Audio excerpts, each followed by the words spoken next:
اپنے اندر جھانکیں آپ. اور میں نے مثال دی تھی نا دودھ کے ڈبے کی اور اس کے اندر دودھ کی. دودھ کا ڈبہ بہت خوبصورت ہے، لیکن اگر کھولنے کے بعد دودھ پھٹا ہوا ہے، دودھ گلا سڑا ہے،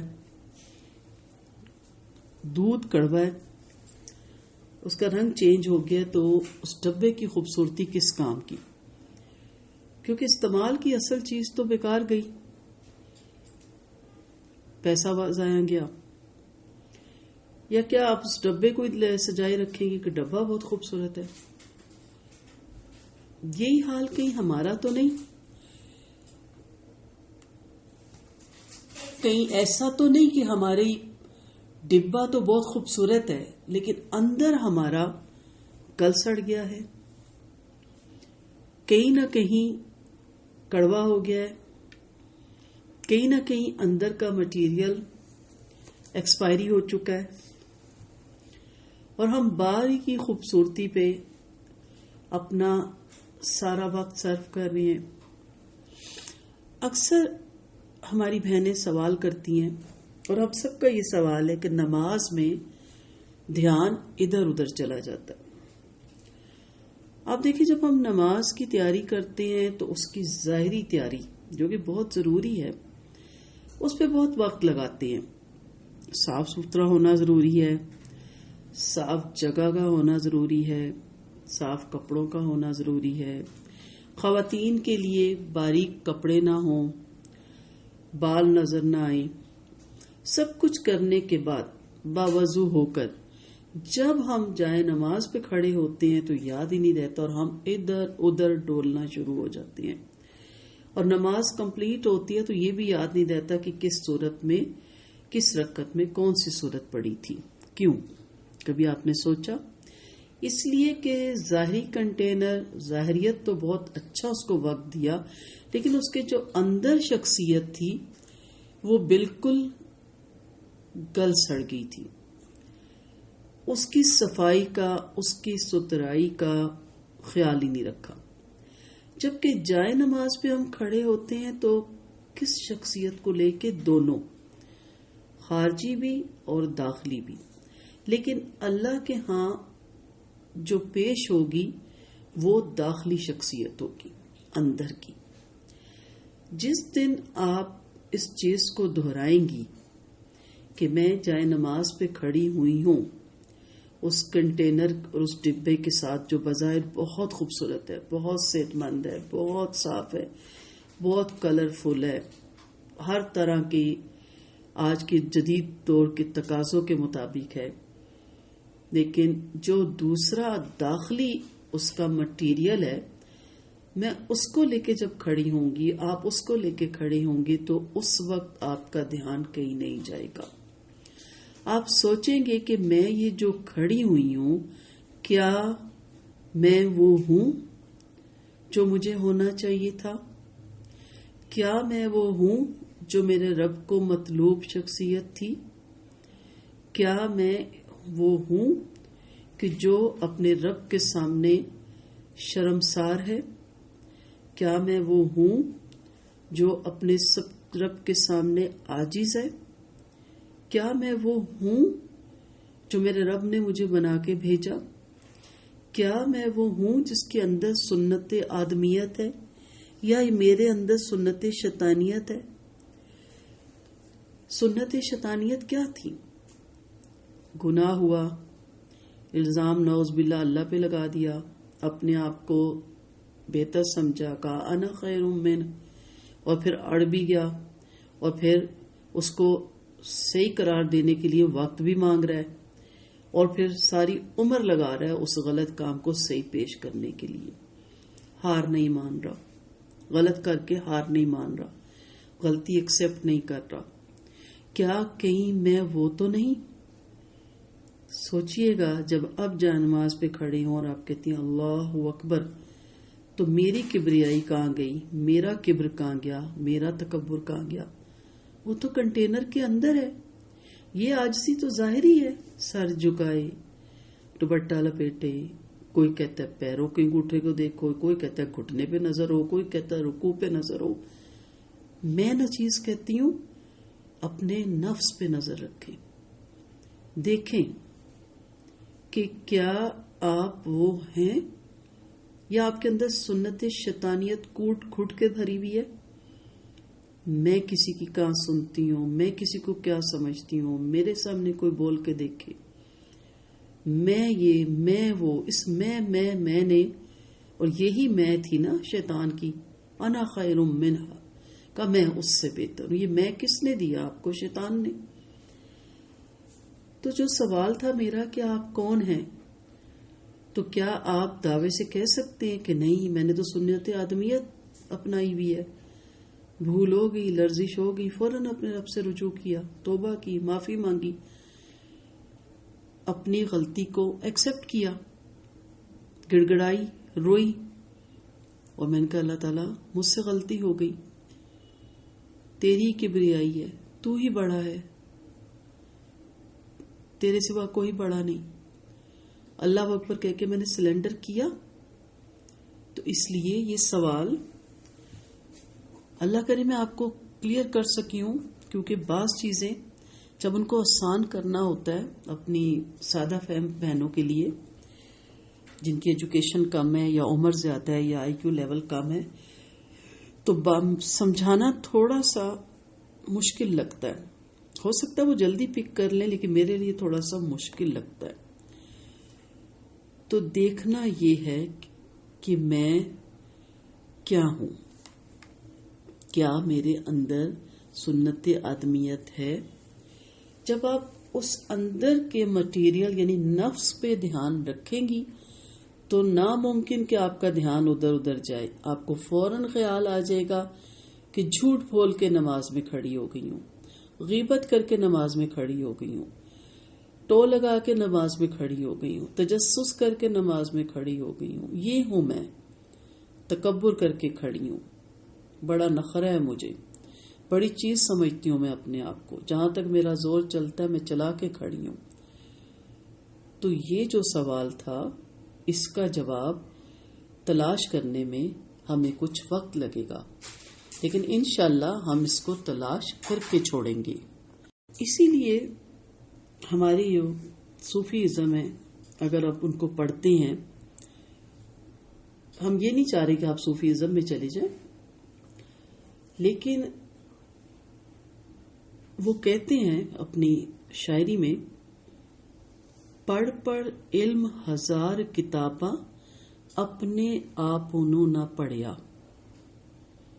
یعنی اتنا پڑھا، اتنی نالج، اتنی ڈگریاں، اتنے اسکالر بن گئے اور اپنے آپ ہی کو نہیں جانا کہ میں کون ہوں. ہر آدمی جو دنیا میں آنکھ کھولتا ہے نا اور اپنی زندگی کے بارے میں سوچنا شروع کرتا ہے تو اس کے ذہن میں سب سے پہلا جو سوال آتا ہے وہ یہی ہے کہ میں کون ہوں. اچھا، یہ سوال شعوری یا لاشعوری طور پہ سب کے ذہنوں میں ہوتا ہے، لیکن دنیا کی گہما گہمی میں، مصروفیت میں ہم ہوش سنبھالتے ہیں تو ہمیں چھوٹی چھوٹی عمروں میں اسکولوں میں، نرسریوں میں، پھر کلاسیں چینج ہونے لگ گئی، پھر ہمیں کالج کے جھمیلوں میں، بس اسی میں کمانے میں یہ سوال کہیں دب کے رہ جاتا ہے. ان کلاسز کا مطلب یہ ہے کہ جب آپ اپنے آپ کو جان لیں گے نا تو آپ خود اپنے سوالوں کے جواب دے دیں گے. اور جیسا میں نے کہا نا آغاز میں کہ کیا کہتے ہیں صوفی لوگ کہ پڑھ پڑھ علم ہزار کتاباں اپنے آپ نو پڑھیا ہی نہیں، جا جا وردہ مندر مسجد من اپنے وچ وڑیا ہی نہیں. ہم اپنے من کو ڈھونڈ رہے ہیں، اپنے اندر کو تلاش کر رہے ہیں جو کہیں کھو گیا ہے. ہم اس کو ڈھونڈنے کی کوشش کر رہے ہیں کہ میں کون ہوں، اپنے اندر جھانک رہے ہیں. اور کہا جاتا ہے کہ لڑ دے رے نال شیطانہ، نفس اپنے نال لڑیا ہی نہیں. جہاں اپنے نفس کا پتہ چل جائے یہ آگے ہم بڑی تفصیل سے پڑھیں گے. نفس امارہ، نفس لوامہ، نفس مطمئنہ، یہ کون ہے بھائی؟ یہ ہم ہیں، یہ ہیں اصل میں ہم، بلکہ میں کہوں گی یہ ہوں اصل میں. اس سے پہلے لڑیں، اس کو پہلے کنٹرول میں کریں جس کے پیچھے ہم چل رہے ہیں، پھر شیطان سے لڑیں گے. پھر شیطان سے لڑنا بھی ہمیں آسان ہو جائے گا. اور کہا جاتا ہے پہلے اپنے آپ انہوں پڑھ. آپ اپنے آپ کو پڑھنا شروع کریں. آپ پوری ایک شخصیت ہیں، پاؤں سے لے کے سر تک، مادی وجود میں بھی اور روحانی وجود میں بھی. آپ سوچتے ہیں، چاہے آپ گورے ہیں، کالے ہیں، امیر ہیں، غریب ہیں، صحت مند ہیں، بیمار ہیں، آپ جو بھی ہیں، جہاں بھی ہیں، جس جگہ بھی ہیں، آپ سوچتے ہیں. تو آپ اپنے آپ کو پڑھیے تو صحیح. اپنے بارے میں پڑھا ہی نہیں، تمام شخصیات کے بارے میں پڑھ لیا. یہ جو افکار کی تاریخ ہوتی ہے نا، یہ اصل میں تلاشی کا دوسرا نام ہے نا. مختلف پہلوؤں سے تمام ذہن اس حقیقت کی تلاش کرتے رہتے کہ انسان کیا تھا، وہ کیسے پیدا ہوا، اس کی زندگی کا مقصد کیا ہے، موت سے پہلے کیا تھا، موت کے بعد کیا ہوگا، کامیاب کون ہے، ناکام کون ہے، حق کیا ہے، باطل کیا ہے. یہی وہ سوالات ہیں جن کو حقیقت کی تلاش کہا جاتا ہے. اور حقیقت کی تلاش ہی تمام انسانوں کی توجہ کا سب سے بڑا مرکز رہا ہے. نہ اس کو فلسفہ ڈھونڈ سکا ہے، نہ اس کو یہ جو مراقبہ وغیرہ کرتے ہیں یہ بھی اس کو نہیں ڈھونڈ سکے. اسے دل کی دنیا میں تلاش کرتے رہتے ہیں، مگر اس معاملے میں انہیں کوئی کامیابی نہیں ہو سکی. سادھو بن جاتے ہیں، بس جنگلوں میں جا کے بیٹھ جاتے ہیں. بھئی دل تو گردش خون کا ایک آلہ ہے. حق کی معرفت یا سچائی کا شعور دل کے اندر سرے سے موجود ہی نہیں تھا. پھر وہ تلاش کرنے والوں کو اس میں کہاں ملتا. پھر انہوں نے سائنس کو اس میں آگے کیا. موجودہ زمانے میں اس کی بڑی اہمیت ہے سائنس کی. ابتدائی طور پہ لوگوں نے سمجھا کہ ہم اس سے تلاش کر لیں گے انسان کون ہے، میں کون ہوں. مگر جلد ہی سائنس نے یہ تلاش اور جستجو چھوڑ دی. وہ سمجھ گئے کہ یہ ہمارے دائرے سے باہر ہیں. جیسے ایک سائنسدان کا میں پڑھ رہی تھی، اس نے اپنی عمر کے آخری حصے میں کیا لکھا کہ اس خدائی کو چلانے والا کوئی خدا ہے، اس کائنات کو چلانے والا. میں ایک چیز ڈسکور کرتا ہوں، دوسری نکل آتی ہے. اور وہ جنگل میں جا کے ایک چھوٹا سا گھر بنا کے وہاں رہنے لگ گیا. اس نے اپنی باقی عمر وہاں گزار دی. تو اس لیے انہوں نے بھی اپنا دائرہ پھر کہاں تک کر دیا، مادی دنیا تک. اس میں ترقی کرنے لگ گئے. تو اس لیے کہا گیا کہ پہلے اپنے آپ نو پڑھ، پھر مسجد مندر وڑ. اب یہ نہیں ہے کہ آپ نمازیں چھوڑ دیں، ایک سمجھانے کی بات بتائی گئی. جدو نفس تیرا جاوے مڑ، پھر نال شیطانہ لڑ. اس معاملے میں آخری دائرہ مذہب کا ہے. مذہب کا کام اصلاً یہی ہے کہ وہ انسان کو بتائے کہ وہ کون ہے. وہ کائنات کے اندر انسان کے مقام کو متعین کرے. مذہب اسی لیے آیا کہ وہ انسان کو اس کے سوالوں کا جواب دے.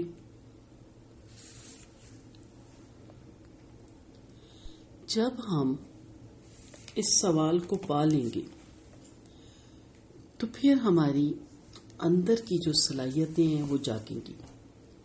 جبکہ ہم جان جائیں گے کہ ہم کون ہیں. قرآن کی روح سے بھی ان سوالوں کے جواب سارے آپ کو انشاءاللہ دوں گی، لیکن ابھی نہیں. ابھی ہمارا آغاز ہے. ابھی آپ کو سوچنے کے لیے میں راستے دے رہی ہوں، کیونکہ جو سوچتا ہے وہ کسی نہ کسی مقام پہ پہنچ جاتا ہے، اور جو بھیڑ چال میں چل پڑتا ہے وہ کبھی بھی کسی مقام پہ نہیں پہنچتا. اس کی مثال آپ نبی کریم صلی اللہ علیہ وسلم کی لے لیں.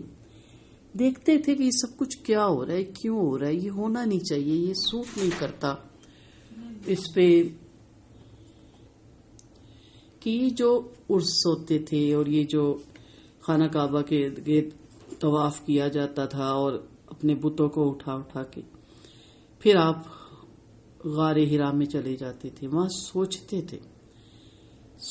تھے اللہ کون ہے, اللہ کہاں ہے, اللہ کیسا ہے. اس سوچ ہی نے تو آپ کو غار ہرا میں پہلی وحی دی گئی اور کیا کہا کہ اقرا پڑھ. اصحاب کہف کے واقعے میں دیکھیں, وہ چند نوجوان جو غار میں جا کے سو جاتے ہیں وہ بھی تو سوچتے تھے. سوچنے سے آپ اپنی آپ کو بھی ڈھونڈ سکتے ہیں اور دوسروں کو بھی سمجھ سکتے ہیں. لیکن یہاں ہمارا مقصد دوسروں کو سمجھنا نہیں, یہاں ہمارا مقصد ہے اپنے آپ کو دیکھنا. جب اپنا آپ نظر آ جاتا ہے تو پھر ایک انسان کے اندر اس کو اپنی بہترین صلاحیتیں نظر آتی ہیں اور وہ اس کو پھر پتہ چلتا ہے کہ میں یہ تو نہیں تھا جو میں بن گیا. آپ دیکھیں کتنے لوگ ہیں جو بس ایک بھیڑ چال چل رہے ہیں, چلتے چلے جا رہے ہیں. مولانا جلال الدین رومی ایک واقعہ لکھتے ہیں کہ میں نے دیکھا کہ بھیڑوں کے ایک گلے میں شیر کا بچہ رہنے لگ گیا. دیکھتے ہی دیکھتے اس کی ساری عادتیں بھیڑوں والی ہو گئی. ایک دن اس نے شیروں کا جھنڈ دیکھا, دیکھتے ہی دیکھتے وہاں سے ایک شیر نکلا اور اس نے ایک بھیڑ کو چیر پھاڑ دیا. اس عمل سے اس بچے کے اندر کا شیر جاگ گیا. چھوٹا سا ایک کہاوت ہے نا, آپ کے اندر بہت سی صلاحیتیں ہیں اور مختلف ہیں, ہر ایک کی دوسرے سے مختلف ہیں. ریس نہیں کرنی. جب آپ جانیں گی, دیکھیں گی, ٹٹولیں گی اپنے آپ کو تو آپ کے اندر سے وہ صلاحیت باہر نکلے گی. اور جب آپ کو وہ صلاحیت باہر نکلے گی تو پھر آپ کا ذہن کام کرنا شروع کرے گا کہ میں ہوں کون اور میں کر کیا رہی ہوں, میں آئی کس لیے تھی اور میں کس کام میں لگ گئی ہوں. آگے بہت سے سوال آئیں گے. ابھی آج آپ نے اس سوال کا جواب ضرور دینا ہے جو فیک بیٹ ہمارا ہوتا ہے, جو اوپن کیا جاتا ہے, اس میں کہ ہاں میں نے اپنے اندر جب جھانکا, اپنے نفس کو پڑھا تو مجھے اپنے اندر کیا نظر آیا. ہم سیلف ڈسکوری کیوں کر رہے ہیں, سوچا آپ نے اس بارے میں؟ اس لیے کہ جب ہمیں یہی نہ معلوم ہوا کہ ہم کون ہیں, پھر ہمیں یہ کیسے معلوم ہوگا کہ ہمارے بنانے والے نے ہمیں کیوں بنایا. جیسا کہ سورج کو پتہ ہے, دریا کو پتہ ہے, ہواؤں کو پتہ ہے, اور پھر دنیا کے لوگوں میں آ جاتے ہیں. سلائی مشین کیوں بنی, مائکرو ویو کیوں بنا, فریج کیوں بنا, ہم سب جانتے ہیں نا. سلائی مشین سے مائکرو ویو والا کام نہیں آپ لے سکتے, فریج سے آپ سلائی مشین والا کام نہیں لے سکتے, اس سے بھی آپ سب واقف ہیں. تو آپ کو اللہ نے بنایا اور آپ کے اندر مختلف صلاحیت رکھی اور بہترین صلاحیتیں آپ کے اندر رکھی. آپ جس کے لیے بنے, یہ بھی آگے ہم دیکھیں گے, سارا اس پہ بات کریں گے, وہ آپ سے کام لیا ہی نہیں کیا اور آپ سے وہ کام لیا گیا جس کے لیے آپ بنے ہی نہیں تھے.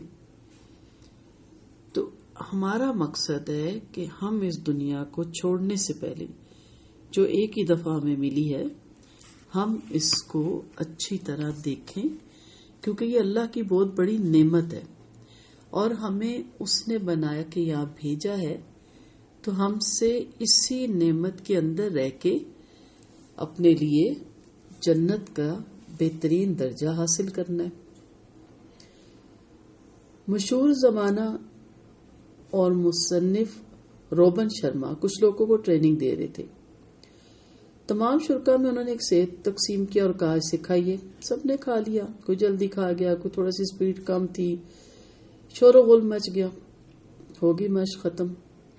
اس کے بعد انہوں نے نیا سیب نکالا اور سب کو دیا اور دینے سے پہلے کہا یہ آپ کی زندگی کا آخری سیب ہے, اسے آخری سیب سمجھ کے آپ کھائیں.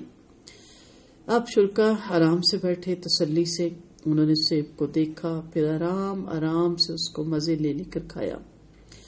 ہر فرد اپنے سیب کے ذائقے سے محفوظ ہو رہا تھا, کسی کو جلدی نہیں تھی.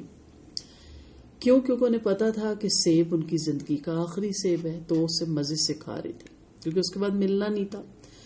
اس مشق کے بعد روبن شرما کہتے ہیں کہ یہ لمحہ جو آپ گزار رہے ہیں نا، یہ بھی آخری سیب ہے. یہ بڑی غور طلب بات ہے. یہ جو آپ میری بات سن رہے ہیں، آپ تک میری بات پہنچ رہی ہے، یہ لمحہ نہ میں روک سکتی ہوں، نہ آپ روک سکتے ہیں، نہ یہ لمحہ دوبارہ آئے گا. ہر آنے والی گھڑی، ہر آنے والا لمحہ ہمیں موت کے قریب، زندگی سے دور، بڑھاپے سے قریب، جوانی سے دور، آگے آگے ہی بڑھا رہا ہے. تو ہر لمحہ آپ کا آخری سیب ہے. آپ جو دن گزار رہے ہیں وہ بھی آخری سیب ہے. یہ وقت جو آپ گزار رہے ہیں یہ بھی آخری سیب ہے. مگر ہمیں وہم ہوتا ہے کہ یہ آخری سیب نہیں، یہ آخری لمحہ نہیں، چنانچہ ہم اپنی زندگی سے لطف نہیں اٹھا پاتے. ہم دنیا کے کیلنڈر پہ لاکھ جادو کر لیں، ممکن ہی نہیں کہ آج کا دن آپ کی زندگی میں دوبارہ آئے. ہم کئی دفعہ سر پکڑ کے بیٹھے ہوتے ہیں اور جوانی یاد کر رہے ہوتے ہیں، بچپن یاد کر رہے ہوتے ہیں، یا وہ لمحہ جس میں ہم سے کوئی بہت بڑی بھول ہوئی، غلط فیصلہ ہوا، غلطی ہوئی. ہم کہتے کاش کہ وہ لمحے لوٹ کے آ جائیں. نہیں ہوتا. تو کیوں ہم بیٹھے اس کا انتظار کر رہے ہیں؟ ابھی اسی وقت اس لمحے کو سلام کیجیے اور خوش دلی سے اس کا استقبال کیجیے. آج سے آغاز کیجیے، اسی وقت آغاز کیجیے. ابھی کے لمحے جو اللہ نے آپ کو دیے ہیں، ان کو پرمسرت گزاریے، ان کو اللہ کا انعام سمجھیے، ان کو بہترین استعمال کیجیے. جب کبھی بھی آپ کوئی لمحہ، کوئی گھڑی، کوئی ایونٹس، کوئی موقع ضائع کرنے لگیں تو آخری سیب والی بات کو یاد کر لیجیے گا. میں نے اپنی زندگی کو ایک ایک لمحے کو گین کیا، ایک ایک لمحے کو استعمال کیا، ایک ایک گھڑی کو استعمال کیا، کیونکہ میں جانتی ہوں کہ یہ جو گھڑی ہے کل میری زندگی میں نہیں آئے گی. آج سے 25 سال پہلے کا جو دور تھا، اب وہ آج 25 سال کے بعد نہیں آئے گا.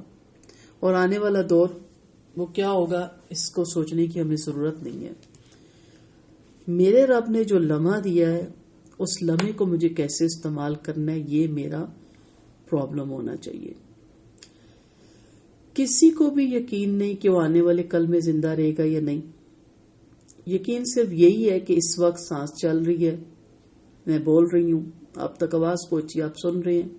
جب کل کا یقین ہی نہیں ہے تو پھر آج کا دن دنیا کا سب سے قیمتی دن ہے، کیونکہ یہ دن دوبارہ نہیں آئے گا. آج سے 10 سال پہلے بھی آپ یہی سوچتے تھے کہ ابھی بڑا وقت پڑا ہے. آج بھی اس دھوکے میں ہے کہ ابھی بہت وقت ہے. یقین کیجیے ہماری زندگی کے لمحات تیزی سے کم ہو رہے ہیں. اور ہم کیا کرتے ہیں؟ برتھ ڈے منا رہے ہیں، ہر سال زندگی کم ہونے کی خوشی منا رہے ہیں. کہاں کی یہ عقل مندی ہے کہ گزرے ہوئے لمحات، گزری ہوئی جوانی کے لمحات، صحت کے لمحات، اس کی خوشی منائیں؟ یہ عقل مندی ہے؟ عقل مندی تو یہ ہے کہ گزرنے والے وقت کو شاندار بنایا جائے. شیخ سعدی رحمت اللہ علیہ فرماتے ہیں، جو کہتا ہے میرا کل آئے گا تو میں کیا کروں گا، اس کا کل کبھی نہیں آتا. جو کہتا ہے میرا کل آئے گا تو میں کروں گا، اس کا کل کبھی نہیں آتا. کیوں کل کے لیے آپ بیٹھے ہیں؟ ابھی اٹھے. اداس ہیں؟ ابھی اٹھے. فریش ہوں، نہائیں، اپنا اچھا سوٹ زیب تن کریں، جیولری پہنیں. کس لیے رکھی ہوئی ہے؟ کل پہنیں گے، فلاں شادی پہ پہنیں گے، فلاں کی خوشی میں پہنیں گے. اللہ نصیب کرے، پر ہمیں پتہ ہے کہ ہم وہ دیکھ بھی پائیں گے کہ نہیں. اب بھی اٹھیں، اسی لمحے اٹھیں. اگر اپنے آپ کو پہچان لیا نا، آپ جو چاہتے ہیں کریں، آپ جو بھی کرنا چاہتے ہیں کریں. آپ کو یہ کیوں فکر ہے کہ لوگ کیا کہیں گے؟ میں پتہ نہیں ایسا کرنا بھی چاہیے کہ نہیں. مجھے نیکی کرنا چاہتے ہیں، بڑے آگے لمبے لیکچر چلیں گے. اگر زندگی نے وفا کی، اللہ کا حکم ہوا تو کوشش کروں گی کہ آپ میں ایک بہت بڑی چینجنگ آئے، بہت بڑی تبدیلی آئے جو دنیا بھی دیکھے گی انشاءاللہ. آپ 100 سال پیچھے چلے جائیے اور ایک لمحے کے لیے سوچئے کہ 100 سال پہلے تو ہمارے والدین بھی نہیں تھے، ہمارے وجود کی تو بات ہی دور کی رہی. اس طرح آپ 100 سال آگے کا چلیں سوچتے. غور کیجئے، ہم ہوں گے؟ نہیں، ہمارا نام بھی نہیں ہوگا. جب پہلے ہمارا وجود ہی نہیں تھا، ہمارا نام ہی نہیں تھا، اور جب ہم دنیا پہ جی رہے ہیں تو بس یہ میرا وجود ہے، یہ میرا لمحہ ہے، یہ میری زندگی ہے، بس یہ آخری سیب ہے، یہ گھڑی، یہ لمحہ، یہ مجھے ملا ہے، میں اس کو تیز تیز کیوں کھاؤں، ہڑپ کیوں کر جاؤں کہ ابھی اور ملیں گے؟ زندگی تو ایک بار ملی ہے، ہم نے ایک بار کی زندگی کو ایک دم سے ہڑپ کر کے ضائع کر دیا.